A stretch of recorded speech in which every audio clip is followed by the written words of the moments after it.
Bienvenidos a una nueva transmisión. Somos Iglesia Bíblica Manantial de Fe y su ministerio CVE, Camino, Vida y Esperanza. Y vamos a meditar en esta mañana bajo el tema Hijos de Dios. En muchos lugares del mundo, hoy la iglesia tradicional celebra la entrada triunfal del Mesías a Jerusalén. Pero tal como aconteció hace miles de años, cuando Cristo entró a Jerusalén, donde fue recibido por judíos que arrojaban sus mantos, daban palmas a su paso, batían ramas y declaraban: Hosana, bendito el que viene en el nombre del Señor.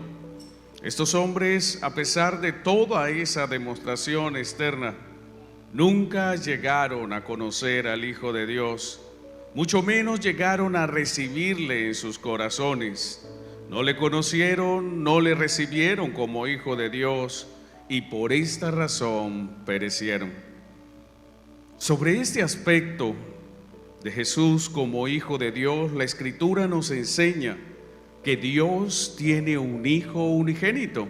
En Juan capítulo 1, versos 14 se nos dice: y aquel Verbo fue hecho carne y habitó entre nosotros y vimos su gloria, gloria como del unigénito del Padre, lleno de gracia y de verdad. En Juan capítulo 1, verso 18 se nos vuelve a confirmar este pasaje: a Dios nadie le vio jamás, el unigénito que está en el seno del Padre, Él le ha dado a conocer. Así que Jesús es monogenes, es un término griego que significa que Jesús es único en su tipo, es único en su clase, ha sido engendrado único en su género del Padre y por definición, al ser engendrado del Padre, es de su propia sustancia. Por eso Jesús llega a convertirse en el Hijo unigénito de Dios. Esta afirmación de que Jesús es el Hijo de Dios está acuñada en cada uno de los evangelios. Es más, el escritor, el apóstol Juan, en su evangelio, inicia su evangelio haciendo esta afirmación. Acompáñenme a Juan capítulo 1, versos 1 y 2. En el principio era el Verbo, y el Verbo era con Dios, y el Verbo era Dios. Este era en el principio con Dios. Sabemos que está hablando de que el Verbo era Dios porque utiliza un término griego, logos, que significa esa palabra, esa persona que tiene, digamos, el conocimiento de la verdad. Al ser engendrado del Padre, la segunda persona de la Trinidad procede del Padre, y no como una criatura, sino como un igual en poder, igual en gloria, igual en majestad e igual en eternidad. Es lo que dice Juan 1:1, dice: en el principio Él era Dios, pero en su encarnación el hecho de ser Hijo de Dios siguió siendo confirmado. Los ángeles santos de Dios confirmaron a la encarnación de Cristo que Jesús era Hijo de Dios cuando le fue anunciado a María por Gabriel. En Lucas capítulo 1, versos 30 al 34, dice la Escritura que el ángel dijo a María: no temas, porque has hallado gracia delante de Dios, y ahora concebirás en tu vientre y darás a luz un hijo, y llamarás su nombre Jesús. Este será grande y será llamado Hijo del Altísimo.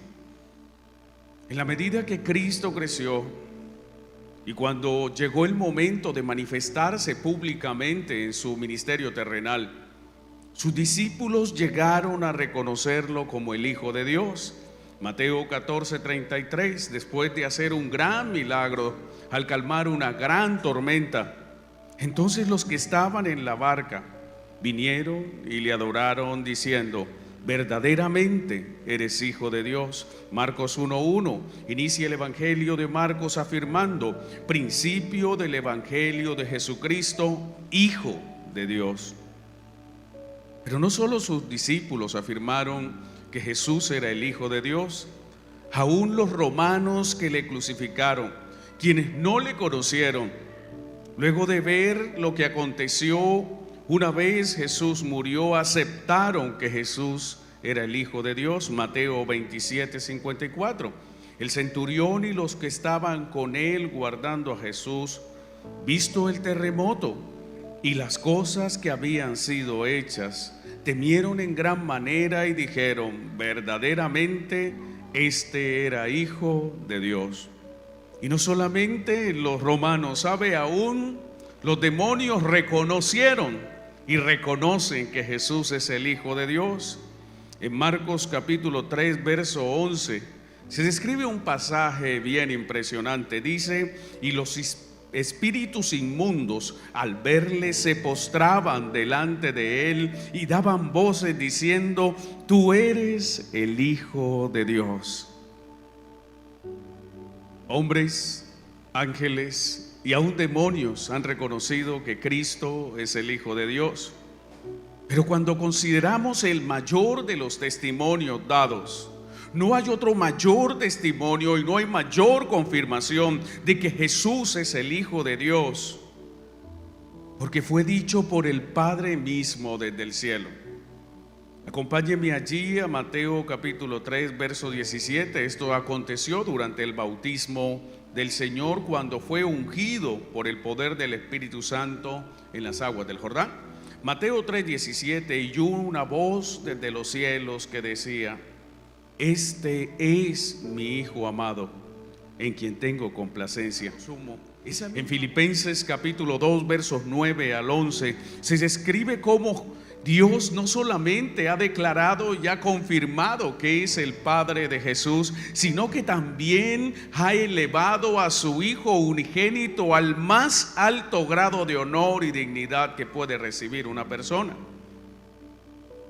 Por lo cual Dios también le exaltó hasta lo sumo y le dio un nombre que es sobre todo nombre, para que en el nombre de Jesús se doble toda rodilla de los que están en el cielo y en la tierra y debajo de la tierra, y toda lengua confiese que Jesucristo es el Señor, para gloria de Dios Padre. Así que esta es una verdad incuestionable. Existe el Hijo unigénito de Dios. Es una persona diferente al Padre y es una persona diferente al Espíritu Santo. Y aun cuando hay sectas que niegan la deidad de Cristo, que siguen errando en afirmar que el Hijo de Dios es un ser creado o un ángel, como dicen los testigos de Jehová, la Biblia presenta la realidad de la existencia del Hijo de Dios como una persona real, subsistente al lado del Padre, coigual al Espíritu Santo en poder, santidad y gloria. Y unido al Padre y al Espíritu, el Hijo conforma la Trinidad, que es nuestro Dios verdadero. Pero aparte de su Hijo unigénito, iglesia, la Biblia nos ha revelado algo más. La Biblia nos enseña que Dios tiene otros hijos, hijos sobre los cuales Él ejerce paternidad. Estos hijos desde luego no son divinos y no lo serán. Estos hijos no son de su propia naturaleza, ni de su sustancia, como lo es el Señor, el Hijo unigénito. Sin embargo, estos hijos también han sido reconocidos por Dios y son suyos. La forma en como hombres indignos llegamos a ser hechos hijos de Dios es en sí un misterio. Pero es un misterio que se ha revelado en la Biblia. Solo a la venida de su Hijo unigénito, solo a la venida del Señor hemos podido comprender cómo hombres pecadores, hombres sin ninguna esperanza, ahora hacemos parte de la familia de Dios. Porque antes de la venida del Señor, amado hermano, hermana, usted y yo debemos conocer que el término hijos de Dios solo se usaba en las Escrituras para referirse a los ángeles santos de Dios. Lo encontramos en Job capítulo 38, verso 7. Cuando alababan todas las estrellas del alba y se regocijaban todos los hijos de Dios. Job 1:6. Un día vinieron a presentarse delante de Jehová los hijos de Dios, entre los cuales también vino Satanás. Así que este término no era usado para los hombres. Inclusive la nación del pacto, la nación santa, la nación escogida por Dios como Israel, no se les llamó hijo de Dios.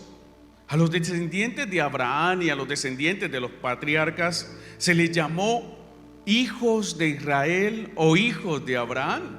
Es lo que encontramos en Números capítulo 1, versos 45, y todos los contados de los hijos de Israel por las casas de sus padres, Números 1, 52, y los hijos de Israel acamparán cada uno en su campamento y cada uno junto a su bandera por sus ejércitos. Aún en los tiempos del Señor, los israelitas se hacían llamar hijos de Abraham y no hijos de Dios. Juan 8:39, respondieron y le dijeron: nuestro padre es Abraham.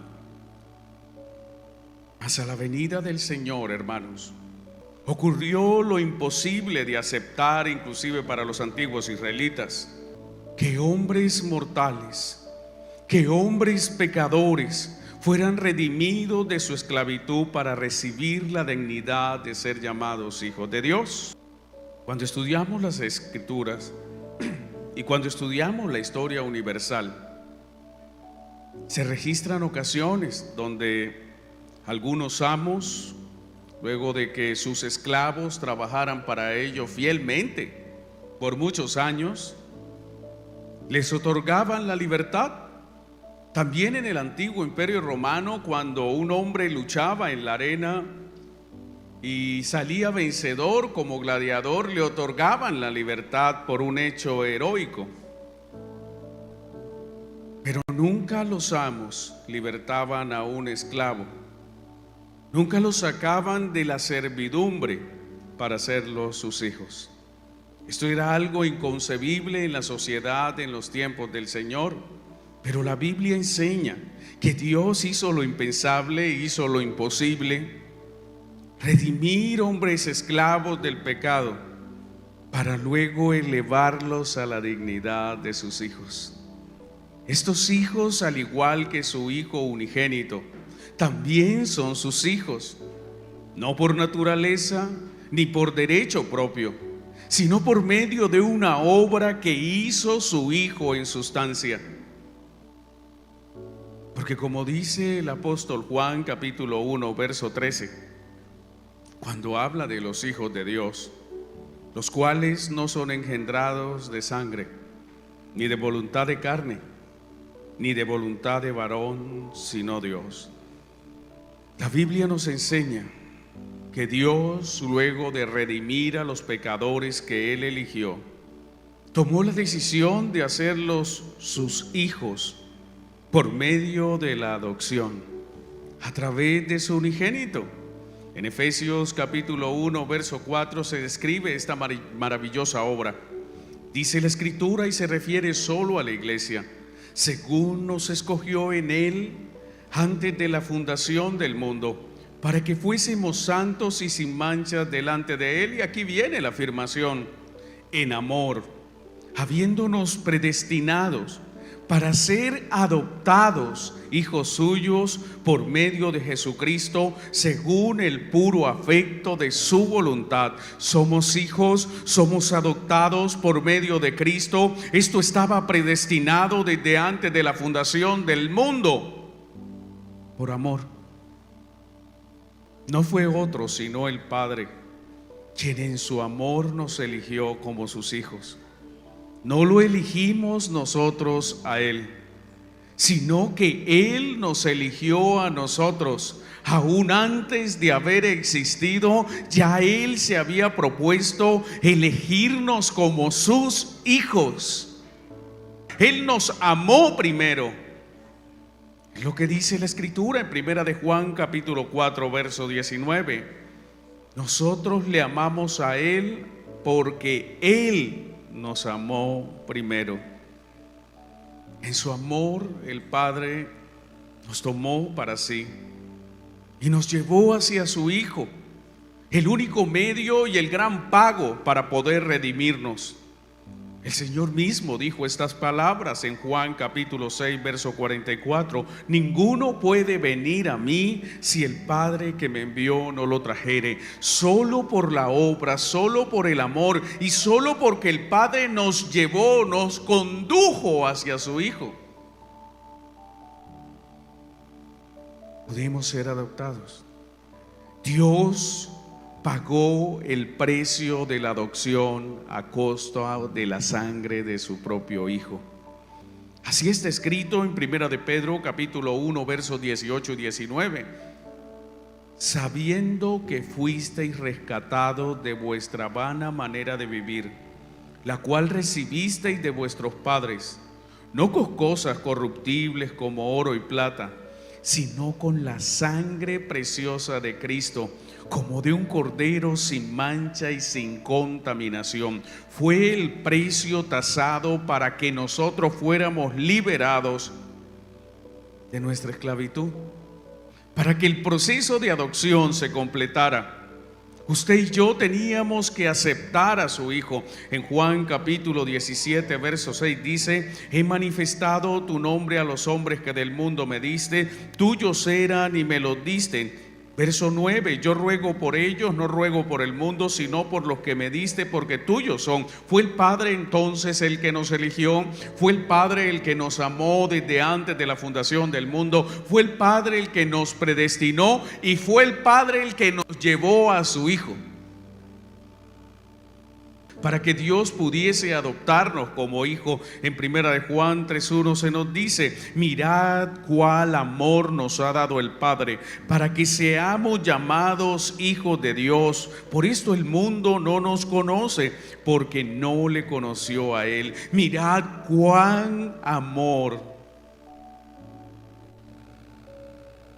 Muchos dicen que no hay amor como el de la madre, pero la Biblia siempre habla que no hay amor como el del Padre. Ese amor nos llevó a entregar a su Hijo. Hay que tener mucho amor, iglesia, para entregar un hijo por otra persona en rescate. Pero el amor del Padre con el cual nos amó por medio de su Hijo nos llevó hacia sus brazos. Todo lo hizo por su gran amor con que nos amó, mostrando su gracia por sus escogidos. Esta obra de adopción, iglesia, no terminó en los tiempos del Señor. La obra de adopción de Dios continúa en nuestros días. Dios, en su amor generoso, atrae pecadores para que escuchen su palabra, y luego Dios abre sus corazones para que puedan ser convencidos por el Espíritu Santo de su necesidad de salvación. Y siendo convencidos por el Espíritu Santo, somos movidos al arrepentimiento por la obra de Dios, para luego, por la operación del Espíritu Santo, Dios darnos la fe para recibir. Y una vez recibimos, Él nos lleva a creer en Jesús, Él nos lleva hacia su Hijo, para que al creer se opere un milagro en nosotros. Se opere el milagro del nuevo nacimiento. Seamos sellados eternamente por el Espíritu Santo. Y ese sello es nuestra adopción, que nos permite ser hechos hijos de Dios. Esto aconteció, es Dios el que hace todo. Una de las primeras conversas en Europa fue una mujer llamada Lidia, quien se convirtió en la obra misionera del apóstol Pablo. Aquí vemos cómo Dios hace todo. Hechos capítulo 16 verso 14. Había enviado ya unos hombres de Dios a predicar en esa ciudad. Era Dios llevando a Pablo allá. Entonces una mujer llamada Lidia, vendedora de púrpura de la ciudad de Tiatira, que adoraba a Dios y estaba oyendo, y el Señor abrió el corazón de ella para que estuviese atenta a lo que Pablo decía. Si usted hoy está aquí es porque Dios ha abierto su corazón. Si usted hoy recibe esta palabra con fe es porque Dios ha abierto su corazón. Si usted hoy crea esta palabra es porque Dios ha abierto su corazón. La obra de salvación, la obra de adopción, la obra por medio de la cual nos hacemos hijos de Dios es por la obra de Dios.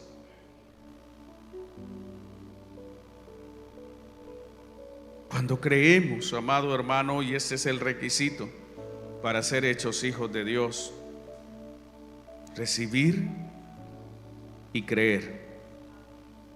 Cuando creemos en Cristo, somos engendrados como hijos de Dios.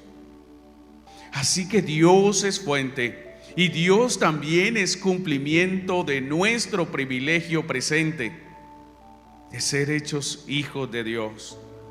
Juan 1:12, y esto es lo que quiere decir este verso: mas a todos, no a algunos, a todos los que le recibieron.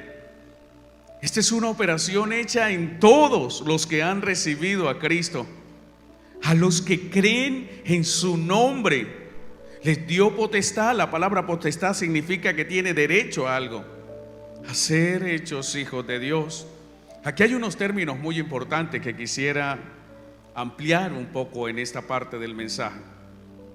Cuando Dios habla de recibir, de recibieron, utiliza un término griego lambano, que se traduce como agarrar, como asirse fuertemente de alguien.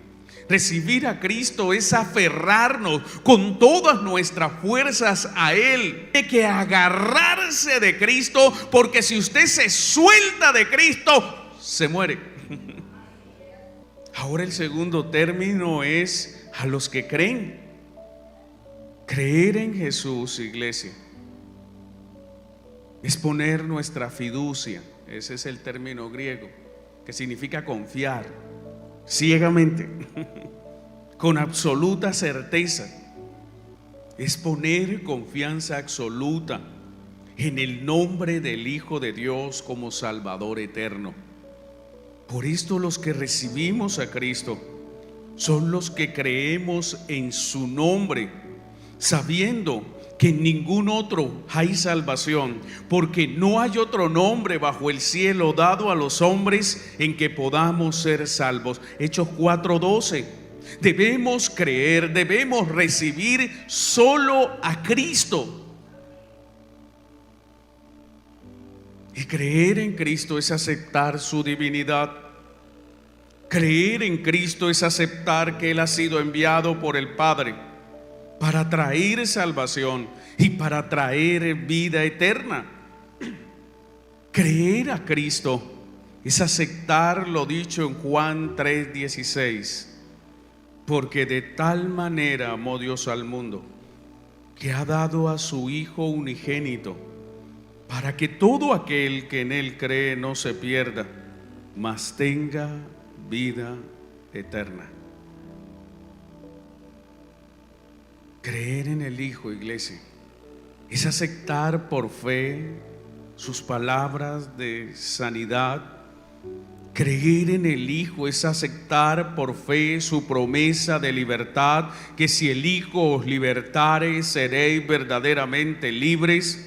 Creer en el Hijo es aceptar su iluminación y es traer la verdad a nuestra mente. Creer en el Hijo es poner nuestra confianza sabiendo que solo Él es el camino, la verdad y la vida, y que nadie irá al Padre sino por medio de Él. Creer en Jesús es poner nuestra certeza de salvación y creer que su obra en la cruz es suficiente para redimirnos.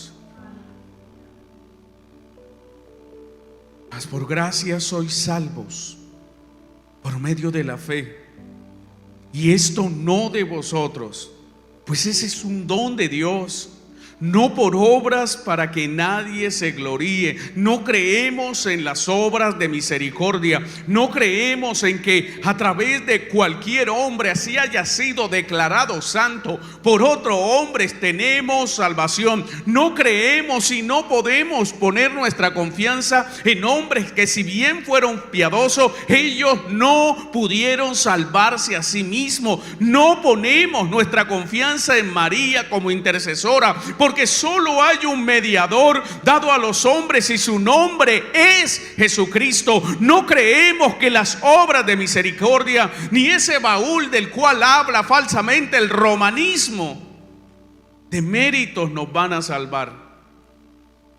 Y aceptamos con toda certidumbre que ya no hay condenación para los que están en Cristo. Romanos 8:1.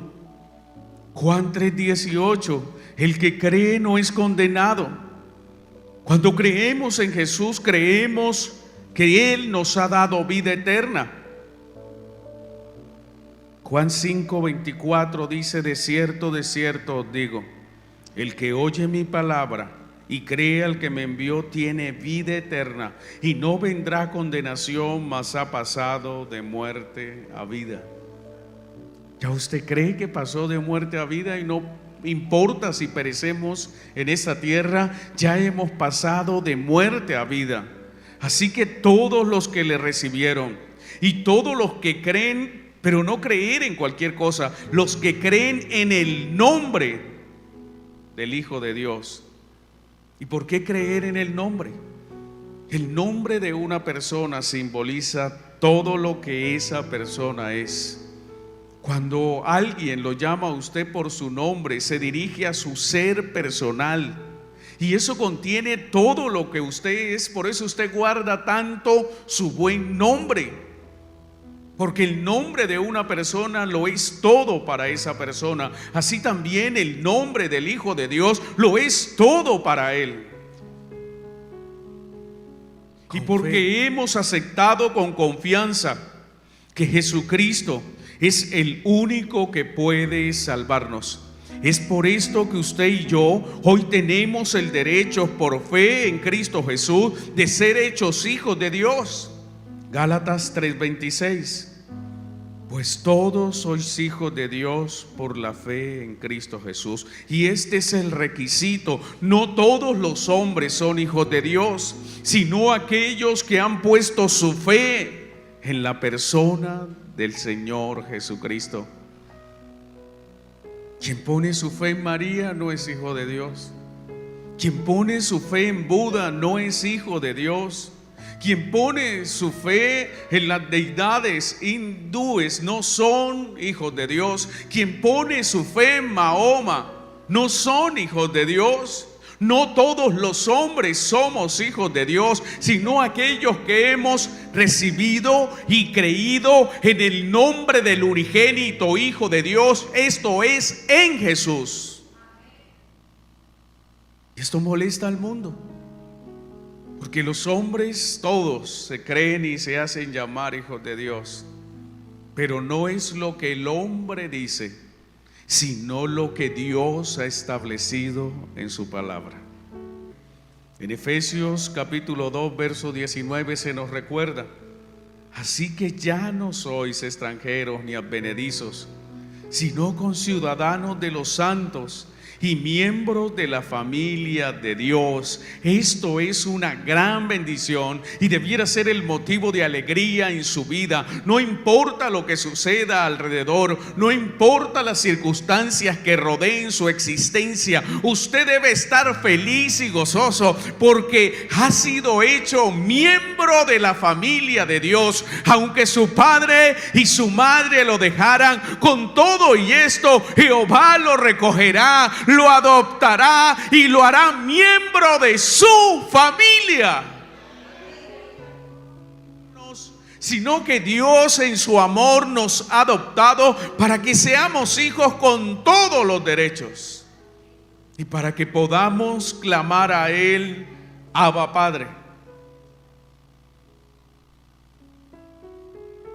Es lo que dice en Romanos 8:15. Pues no habéis recibido el espíritu de esclavitud para estar otra vez en temor, sino que habéis recibido el espíritu de adopción, por el cual clamamos Abba Padre. Gálatas 4:5, para que redimiese a los que estaban bajo la ley, a fin de que recibiésemos la adopción de hijos. Y por su amor, fidelidad y bondad, como hijos adoptados por Dios, gozaremos eternamente de todos los derechos celestiales. Esto incluye nuestra glorificación, sino que también incluye que un día usted y yo seremos glorificados. Pero antes de recibir nuestra herencia eterna como hijos, antes de recibir el máximo galardón que dará Dios, también debemos padecer como Cristo lo hizo, dice la Escritura. En Romanos capítulo 8, verso 17 se nos dice: y si hijos, amén, y si hijos, también herederos. Si usted es heredero de Dios. Y si los hijos, y si hijos, también herederos, herederos de Dios y coherederos con Cristo. No tenemos un hermano mezquino. Somos coherederos y Cristo nos acepta. Coherederos con Cristo. Pero viene una condición: si es que padecemos juntamente con Él, para que juntamente con Él seamos glorificados. Así que, siendo hijos de Dios, tenemos una gran responsabilidad. Tenemos que padecer. En el mundo tendréis aflicción. ¿Ha tenido aflicciones últimamente? Porque si padecemos juntamente con Él seremos glorificados cuando Él se manifieste. Pero aparte de padecer, tenemos una responsabilidad moral con el Señor. Y esta responsabilidad tiene que ser un testimonio a todos los que nos rodean. Porque como hijos de Dios somos llamados a vivir como Dios vive. Esto es, en santidad. Somos llamados a ser imitadores de Dios como hijos amados. Efesios capítulo 5, verso 1. Dice: sed pues imitadores de Dios como hijos amados. Él nos ama, entonces imitémoslos. ¿Y cómo invitamos a Dios? Efesios 5, verso 2, allí mismo: andad en amor. Debemos amarnos los unos a los otros. Basta ya, iglesia, de mirar a un hermano con desdén. Basta ya de mirar a un hermano con rencor, con resentimiento, con molestia. Si usted es hijo de Dios, tiene que imitar a Dios. Y no importa lo que ese hermano le haya hecho, usted tiene que mirarlo con amor. Andar en amor como también Cristo nos amó y se entregó a sí mismo por nosotros, ofrenda y sacrificios a Dios en olor fragante. Y aquí viene la responsabilidad de ser hijos de Dios.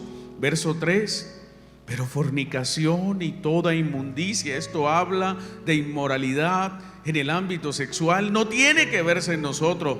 Avaricia, ni aún se nombre entre vosotros como conviene a santo. Como aquel que nos llamó es santo, nosotros también tenemos que ser santos en toda nuestra manera de vivir. Ni palabras deshonestas.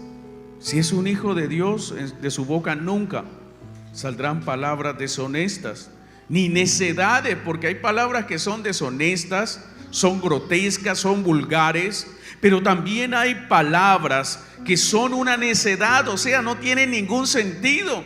A veces hay madres que le dicen a su hija: por eso es que no la quiero. ¿Cómo que no la quiere? Si ve que la niña por ahí medio se golpea, ¡ay, qué le pasó a mi hijita! Claro que la quiere. No hablemos necedades, palabras sin sentido, ni truanerías. Hay gente truán que vienen pateando y rompiendo todo y con palabras desobligantes. No, si usted es hijo o hija de Dios, adiós a las truanerías que no convienen, sino antes bien acciones de gracia. Porque sabéis esto, que ningún fornicario o inmundo o avaro que es idólatra tiene herencia en el reino de Cristo y de Dios. Es su responsabilidad, iglesia, como hijos de Dios, ser irreprensibles, vivir una vida sencilla, habitar delante de Él sin manchas y resplandecer en medio de un mundo subido en la maldad, en la corrupción, en la inmoralidad y en la oscuridad. Así está escrito en Filipenses capítulo 2, verso 15: para que seáis irreprensibles y sencillos, hijos de Dios, sin mancha en medio de una generación maligna y perversa, en medio de la cual resplandecéis como luminares en el mundo. Somos llamados a mantener un alto estándar en nuestro testimonio. Por eso siempre que usted haga algo, siempre que usted vaya a decir algo, recuerde siempre quién es antes de hacerlo: un hijo o una hija de Dios. Ahora bien, si en verdad usted ama a su padre, si en verdad usted agradece el regalo de haber sido hecho su hijo, debe demostrarlo con hechos, no solo palabras. Pastor, yo a usted lo estimo mucho, pero no viene a los cultos a escuchar el mensaje. Es aquí, viéndolo aquí, que se disfruta el mensaje. Papá, yo a usted lo quiero. Y papá se levanta y tiene que hacerle el desayuno al hijo o a la hija. ¿Dónde está ese amor? No se ha levantado el papá y mire, papá, aquí le traigo este desayunito a la cama. Si lo amamos, debemos evidenciarlo con hechos. El Señor dijo en Juan 14:15: si me amáis, guardad mis mandamientos. Guardar los mandamientos de Dios es lo que hace la gran diferencia. Guardarlos con amor y no por obligación, iglesia, es lo que hace la gran diferencia entre los hijos de Dios y los hijos del diablo. Sí, también hay otra paternidad maligna. Es lo que dice Primera de Juan 3:10: en esto se manifiestan los hijos de Dios y los hijos del diablo.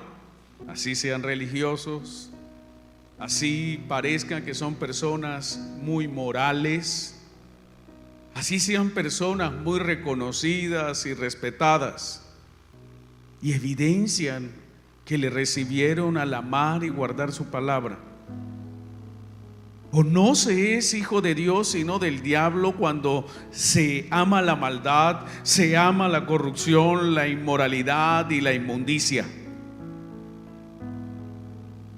Es más, hay una evidencia fehaciente de que usted es hijo de Dios y se ve en la iglesia, y es muy fácil de percibir.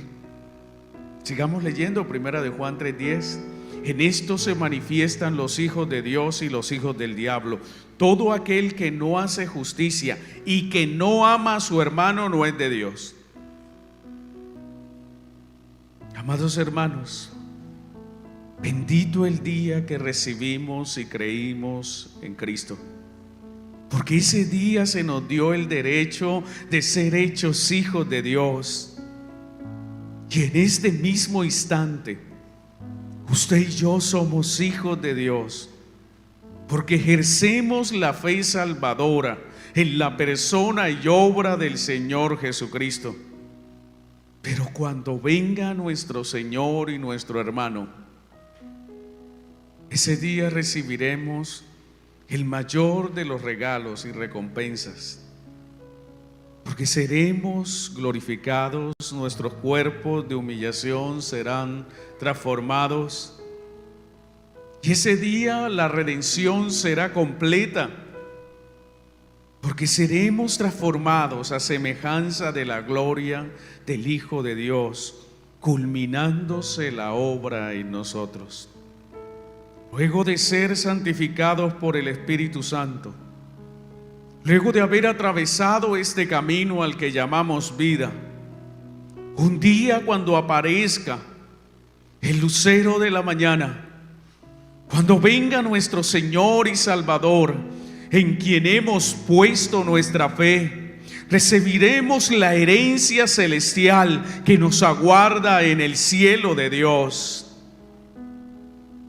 Cuando seamos hechos semejantes en todo, al unigénito Hijo de Dios, cuando seamos perfectamente santos y justos y moralmente perfectos, todos los redimidos, a una nos uniremos y adoraremos y glorificaremos a Dios nuestro Padre en forma perfecta, con gran gozo y en forma eterna, porque le veremos a Él, veremos su rostro, como está escrito en 1 de Juan 3:2, amados, ahora somos hijos de Dios y aún no se ha manifestado lo que hemos de ser, pero sabemos que cuando Él se manifieste, seremos semejantes a Él, porque le veremos tal como Él es. Esta es la esperanza que nos aguarda. Esto es lo que nos espera como hijos de Dios.